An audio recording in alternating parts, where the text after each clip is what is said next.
The coronavirus is the biggest threat this country has faced. Confiance en notre capacité à surmonter cette épreuve. We actually have to work together to fight it and to beat it. It's really underlined for every citizen the importance of government.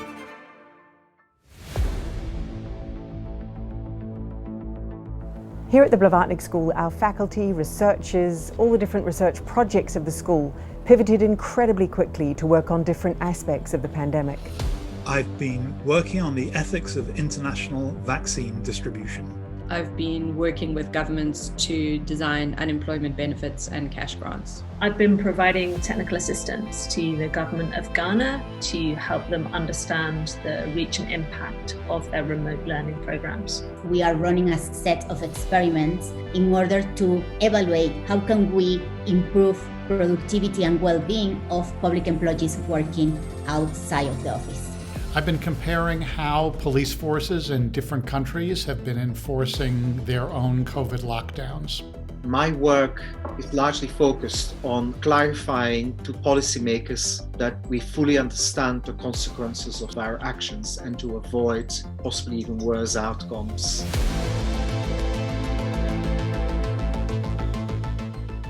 COVID-19 attacks the human body.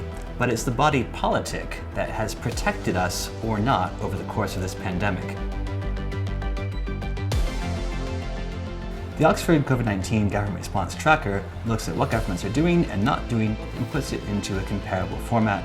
The tracker covers every single country in the world and also subnational jurisdictions in the United States, Brazil, India, and other places.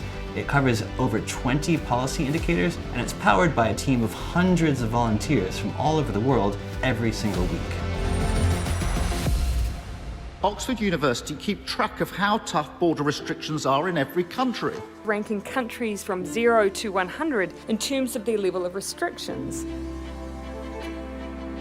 Well, one thing we found is actually a huge amount of what you might call imitation or herd behavior. Governments have been very uncertain about how to respond, and so they're often looking to others and imitating what they're doing. Another thing we found that's really quite important is governments that were predicted to do very well weren't always the ones that did best. With the work of the tracker, we're beginning to be able to learn a bit more about the conditions that make a country more or less resilient, and that's going to be very important for preparing for future waves, future crises that will surely come.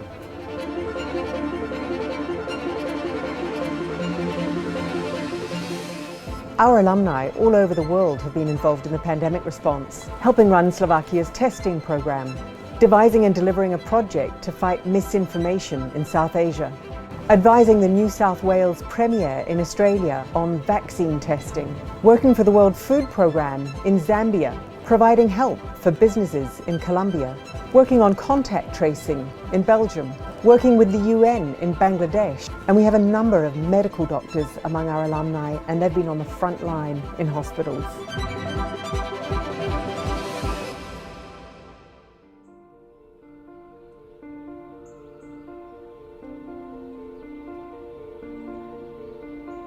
Our students have been studying the pandemic in class in real time, but they've also been contributing research. Right now, being able to work with the responses of governments to COVID-19 all over the world, with the leading researchers who are working on this problem in Oxford University, this is definitely one of the positive things that I will be able to carry on in my life. In a school where it's so crucial to bring people together, we've suddenly had to adapt our teaching. So suddenly all my students are scattered all over the world, and we're having to interface through virtual means, right? So I've started teaching an evening class for some of my students who are in the Americas. So we're discussing World Trade Organization and the conflict between climate and trade law. And then my son came in to say goodnight.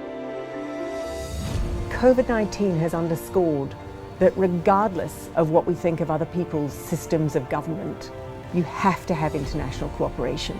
To fight pandemics, to stop financial crises, to deal with climate change, there just isn't an option. And that's what we're trying to foster in the Blavatnik School of Government by bringing students from every one of those regions together and having them actually learn to work together.